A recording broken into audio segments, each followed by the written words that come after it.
قسمت کبھی یوں بھی مہربان ہوتی ہے۔ جی ہاں، یہ سعودی شخص دمے کا مریض ہے۔ ہسپتال چیک اپ کے لیے جا رہا تھا کہ اسٹیڈیم کے گیٹ کے سامنے اس کی گاڑی خراب ہو گئی۔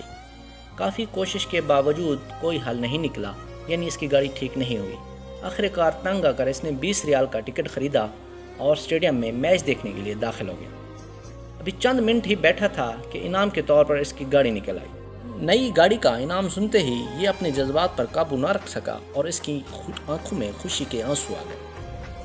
آپ خود بھی اس کے جذبات کا اندازہ لگا سکتے ہیں۔ اسی نے کیا خوب کہا ہے کہ جب اللہ تعالیٰ کی ذات مہربان ہوتی ہے تو ایسے راستے پیدا کرتی چلی جاتی ہے۔ تو ہم کو بھی چاہیے کہ ہم اللہ تعالیٰ کی ذات پر بھروسہ رکھیں اور ایمان رکھیں۔ اللہ تعالیٰ آپ سب کے لیے آسانیاں پیدا کرے گا انشاءاللہ۔